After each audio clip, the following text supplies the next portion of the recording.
Let me move to policy.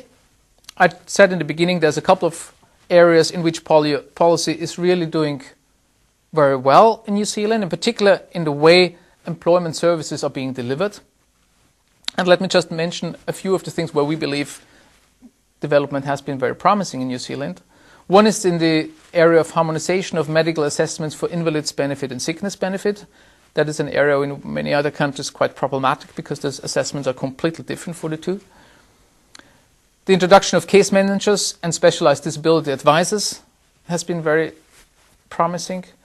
Then the general shift to focusing on the abilities and potentials of a client rather than providing services depending on entitlement for income support and depending on what income support you are entitled to. Then New Zealand is offering very promising combined health and employment services, which are often lacking in other countries.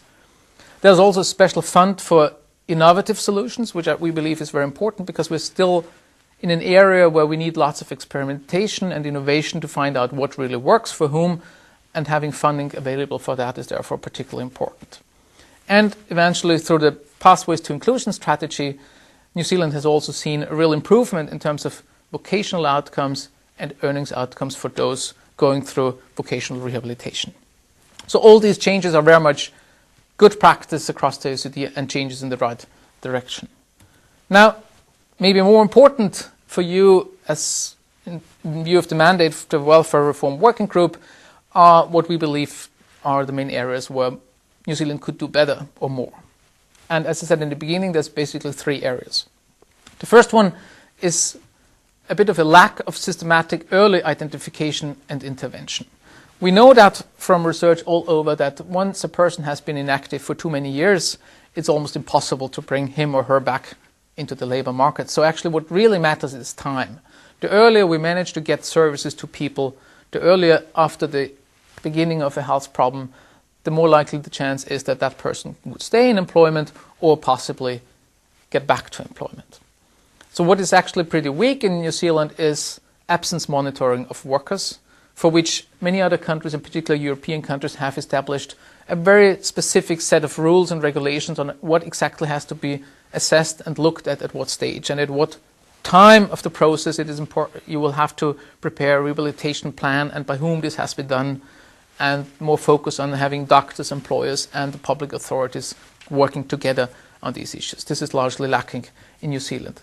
But similarly, it's also important to put in place something like absence monitoring for workers, also for those who do not have a job. So some health status monitoring for the unemployed and inactive, which will be particularly important in New Zealand because so many of these enter invalids benefit.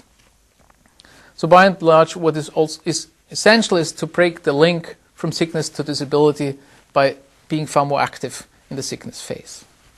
The second area where New Zealand can do much better, we believe, is the involvement and engagement of employers. This is an area which, as far as we can tell from the policy information that we have, New Zealand hasn't gone nearly as far as many European countries have in aiming to make employers part of the solution of the problem, while until not too long ago they were mostly part of the problem.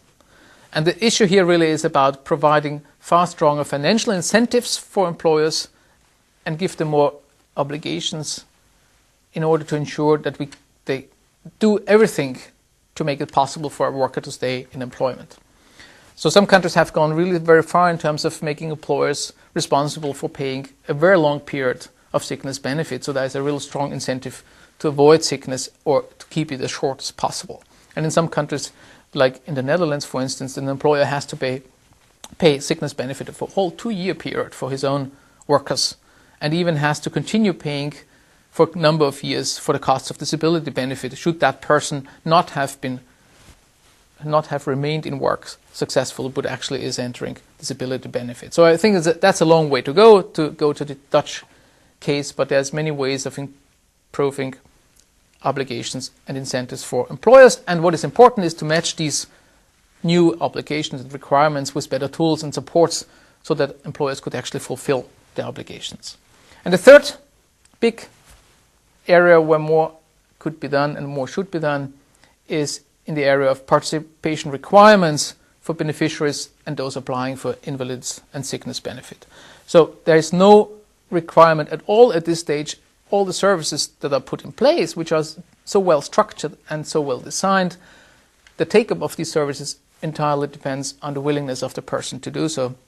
And there is research showing that this is not good enough, because that will always lead to a situation where the take-up of good services is disappointingly low.